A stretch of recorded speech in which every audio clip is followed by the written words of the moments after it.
الحمد لله والصلاة والسلام على رسول الله محمد بن عبد الله وعلى آل حزب الله. ரசூலுல்லாஹி ஸல்லல்லாஹு அலைஹி வஸல்லம் அவங்களுடைய சாபங்கிறது சாதாரணமானது கிடையாது. ஒரு நபர் வாரார், பனு நஜ்ஜார் கோத்திரத்தை சார்ந்த ஒரு நபர் ரசூலுல்லாஹி ஸல்லல்லாஹு அலைஹி வஸல்லம் அவங்கள்ட்ட வாரார். அனஸ் இப்னு மாலிக் ரலியல்லாஹு அன்ஹு அவங்க இந்த சம்பவத்தை பதிவு செய்றாங்க.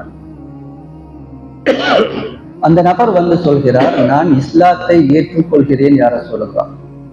ரசூலுல்லாஹி ஸல்லல்லாஹு அலைஹி வஸல்லம் அவங்களும் அவருக்கு கலிமாவை சொல்லி கொடுத்து இஸ்லாத்தை ஏற்றுக்கொள்கிறார். அவர் கொஞ்சம் படிச்ச நபர், அவருடைய கை எழுத்தும் அழகானது.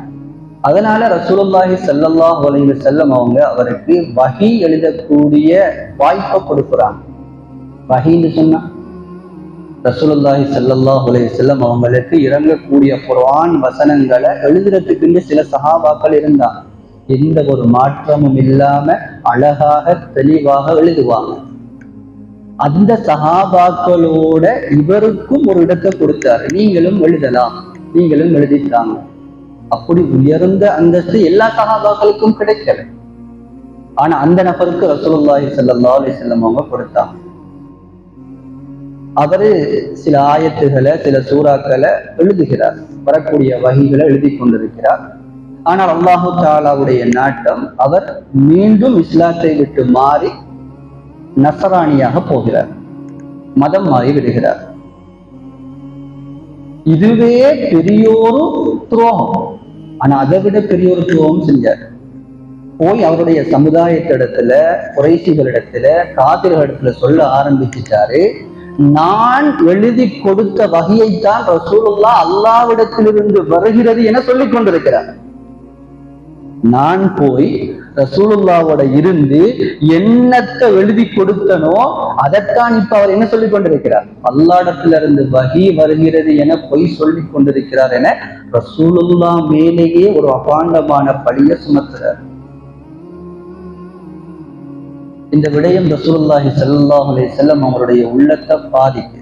ஒரே ஒரு வார்த்தை, இன்னல் அர்த லா தக்பலுஹு, நிச்சயமாக இந்த பூமியும் அவரை ஏற்றுக்கொள்ளாது என்ற ஒரு வார்த்தையை சொன்னார். நிச்சயமாக இந்த பூமியும் அவரை கபூல் செய்யாது, ஏற்றுக்கொள்ளாது. சில நாட்களுக்கு பிறகு சஹாபாக்கள் ஒரு ஊருக்கு போறாங்க. அந்த ஊர்ல ஒரு ஜனாசா புதைக்கப்படாமல் துருவாடை வீசிக்கொண்டு ஒரு பக்கமாக போடப்பட்டது. ஊர் முழுக்க நாக்க. அப்படியான காட்சியை சஹாபாக்கள் கண்டதும் இல்லை. ஆச்சரியத்தோடு அந்த மக்கள்கிட்ட கேட்கிறாங்க, ஒரு நபருடைய ஜனாசா இருக்கு, இப்படி கிடக்கு, யாரும் இதை புதைக்கலையா? அந்த மக்கள் சொல்றாங்க, நாங்கள் பல முறை இந்த ஜனாசாவை புதைத்து விட்டோம். பல முறை நாங்க தபன் செஞ்சிட்டோம், அடக்கி பார்த்துட்டோம். பலம் தக்பலுல் அர்த், பூமி அவரை ஏற்றுக்கொள்ளவே இல்லை. பூமி வெளியே தூக்கி வீசிக்கொண்டே இருக்கிறது. பல முறை மீண்டும் புதைப்போம், இன்னும் ஆழமாக புதைப்போம், ஆனால் பூமி அவரை ஏற்றுக்கொள்ளவில்லை, தூக்கி வீசிக்கொண்டே இருக்கிறது. சஹாபாக்கள் அருகில் வந்து அவருடைய முகத்தை பார்க்கிறார்கள். யாருக்கு ரசூலுல்லாஹ் இன்னல் அர்த லா தக்பலுஹு பதுவா செஞ்சாங்களோ அந்த நபர். இதுதான் ரசூலுல்லாஹ்வுடைய பதுவா. இந்த பதுவா யாருக்கு வந்து சேரப்போகிறது? யார் ரமலான் மாதத்தை அடைஞ்சி அதை பயன்படுத்தது, யார் ரமலான் மாதத்தை அடைஞ்சி அல்லாஹ்வுடைய மன்னிப்பை பெறலையோ அந்த நபர்களுக்கு வந்து சேரப்போகுது. அல்லாஹ் பாதுகாக்க வேண்டும். புனிதமான மாதத்தை அடையிறதுக்கு 2 மாசத்துக்கு முன்னுக்கு இருந்தே நாங்க ஒரு துஆவை செஞ்சுட்டு இருந்தோம். அல்லாஹும்ம பாரிக் லனா ஃபீ ரஜப வ ஷஅபான் வ பல்லிக்னா ரமலான். 2 மாதத்துக்கு முன்பிருந்தே அந்த ரமலானை எதிர்பார்த்து இப்ப எங்கட கைகளுக்கு வந்துச்சு. இந்த மாதத்துல நாங்க மரணிச்சாலும் அல்லாஹ்வுடைய ரஹ்மத்துல தான் மரணிக்கிறோம். இந்த மாதத்துல மரணிக்கிறதும் பாக்கியம் தான். ஆனா இந்த ரமலான் எங்களுக்கு கிடைச்சு, இந்த ரமலானை வச்சு அல்லாஹ்வுடைய ரஹ்மத்தை அடைகிறதாக இருந்தா எங்களோட ஒவ்வொரு நிமிடமும் எப்படி கழிகிறது என்ற சிந்தனையோட கழிக்கணும். இப்ப இன்றைய நாள் நோன்பை நோற்றோம், ஒரு அரை நாள் முடிஞ்சு இந்த நோன்பை நோற்றுட்டு என்னுடைய செயற்பாடுகள் என்ன? குர்ஆனுக்கு நான் கொடுத்த நேரம் என்ன, என்னுடைய செல்போனுக்கு நான் கொடுத்த நேரம் என்னங்கிறத நாங்க நினைச்சாலே அந்த பதுவாவுக்குரியவர்களா இல்லையாங்கிறது எங்களோட சிந்தனைக்கு வரும்.